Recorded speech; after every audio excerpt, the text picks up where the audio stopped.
June 4th, 2024. I'm with Terry Lynch, picking up at the airport. Terry, I got a nice surprise today when I got up, when I saw another nice piece of news. So let us know about those great results. Yeah, another great set of holes from the line zone. You know, I think it was like, I don't know, 2.6 to 17.6% copper EQ, and that highlight section of almost 6 meters was ridiculous. You know, so what can you say? I mean, it's just it's almost unbelievable. You know, these results are so good, but it's, you know, we've had what, 6 holes like that, right? I mean, it's not like and many of the ones that are on the periphery are still very good. You know, so be legendary holes in any other circumstance. But, you know, we're a little bit spoiled, but.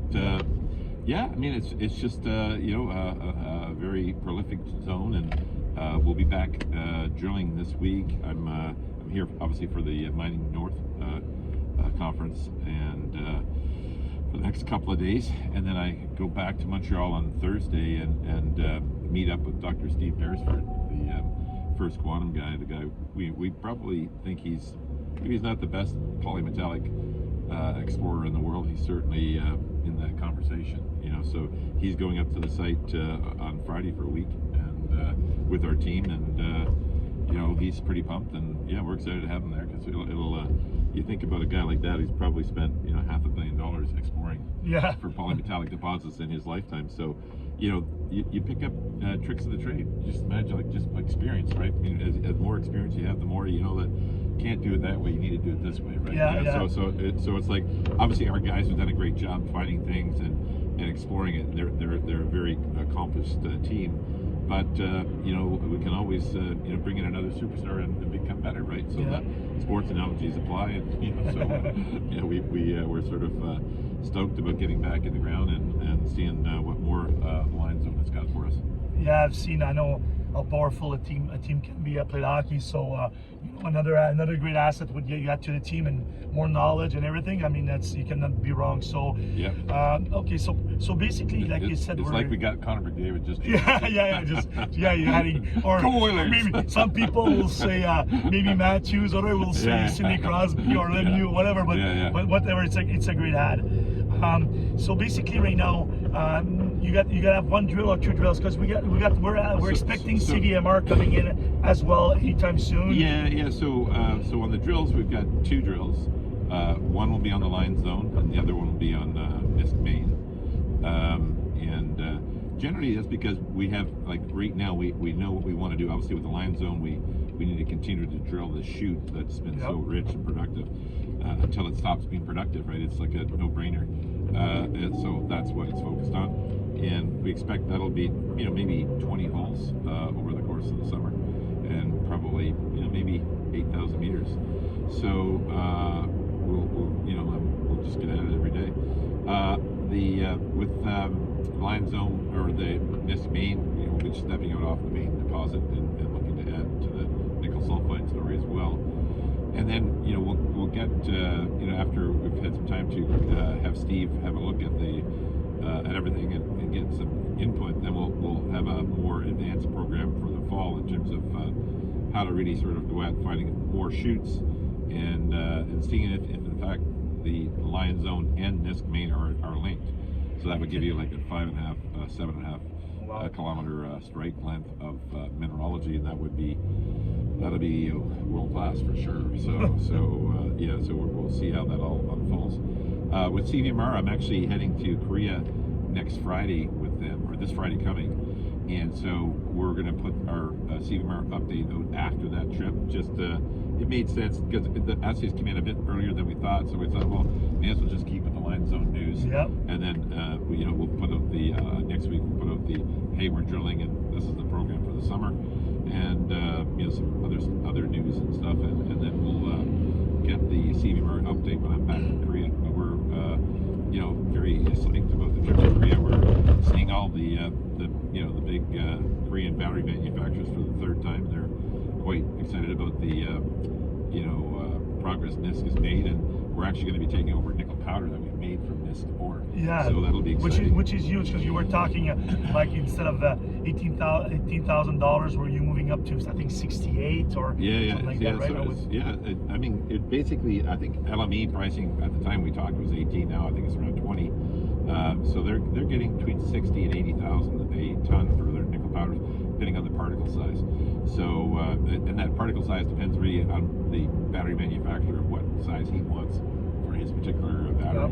So we'll obviously take input from these guys and see what they want to do, and that could be a prolific new revenue source for us and a new value driver as well. So we're keen to get out there and move that one step forward.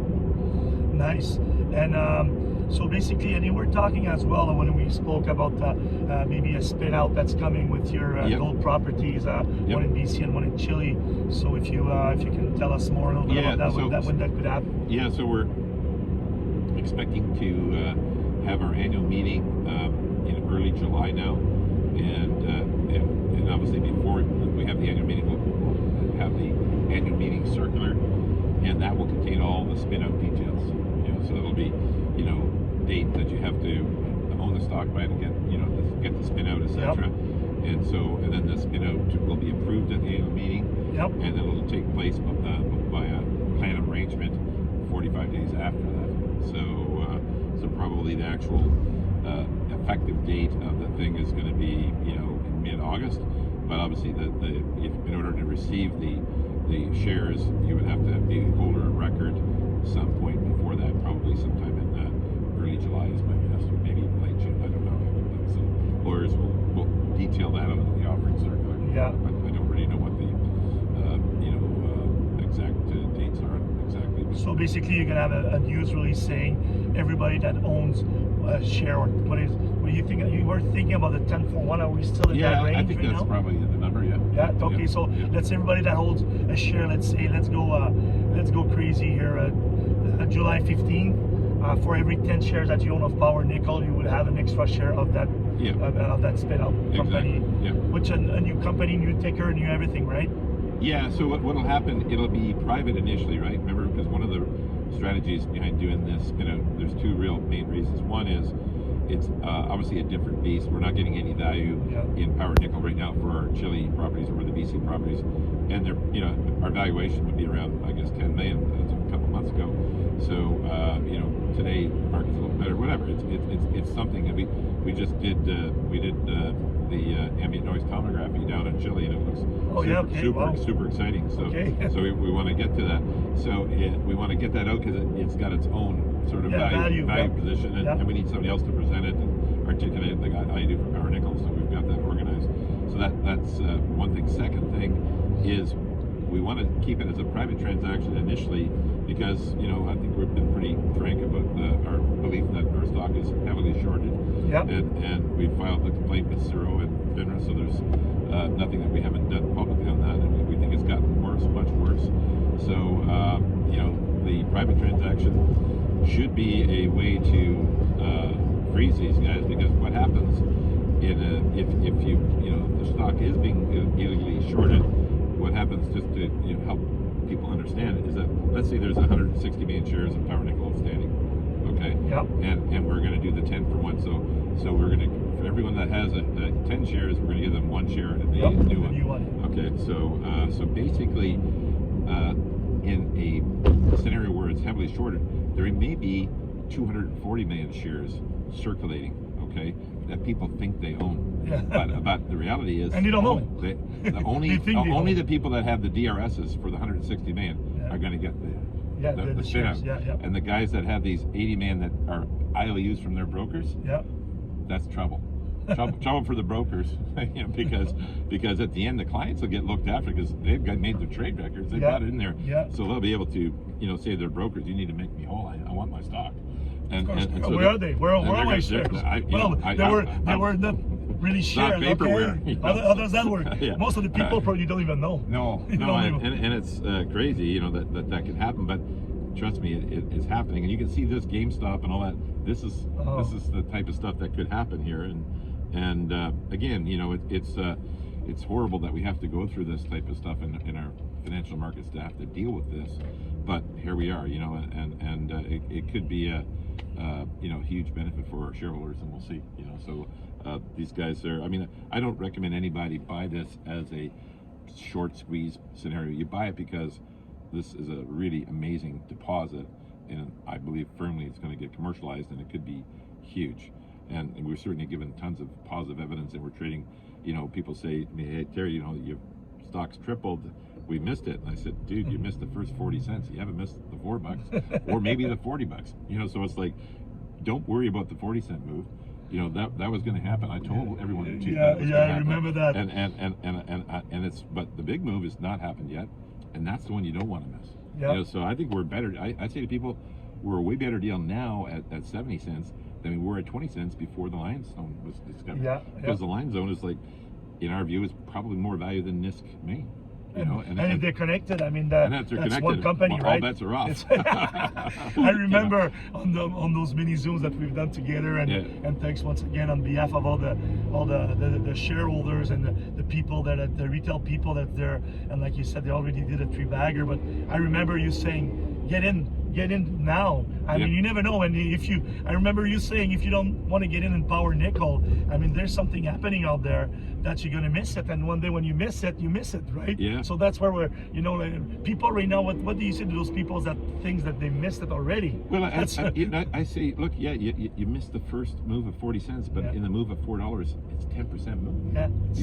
You haven't missed the guts of it yet. Yeah. And honestly, in many ways, you've got less risk now because now it's much more known. Yeah. So you sacrifice some more risk for, you know, and that's okay. Your risk returns are all about what investing is about. So you got less risk, and you still have, I still think you have an equally viable risk return scenario as you had before. So we look at how it's trading, right? Obviously, there's a lot of people believe it. Lots of volume.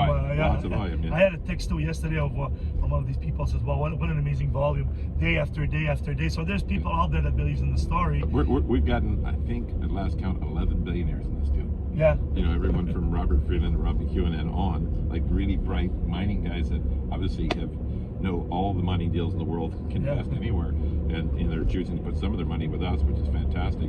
And I think that's just a sign, you know, that we still haven't really crossed over into the mainstream. Most people still have not heard of power nickel, you know, and you know, it still hasn't broken out yet. So I still think we're undiscovered to the most part.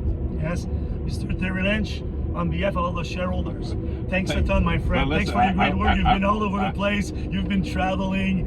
We've been connecting with you. I want to give a shout out to Carl here. He's done a great job of, you know, being proactive, you know, getting me in front of investors, and we've made this move forward by working with investors one by one, not by digital programs and all that stuff, which sometimes, most of the times, you know, just have not worked in these markets. The only thing that's worked is one-on-one interactions where people sort of say, hey, you know what, that guy doesn't look like a slime ball. He actually seems like he's got a brain in his head, and the evidence is there in the assays, right? And I think you just get out there and get that message out there. So thank you for helping us reach a community, you know, we maybe wouldn't have been able to get to because of language barriers. And, you know, obviously we're in Quebec, and I'm like the biggest proponent of Quebec in terms of for critical minerals. There's no better jurisdiction in the world. Yeah. And I was up to the site a week ago, and you know, had a great meeting with the First Nations, the Cree, and they're amazing. And it was really great. And the taxes too. I mean, Quebec. I've seen a lot of people saying right now Quebec, they think is the best, and almost one of the best, if not the best in the world. It's the best in the world.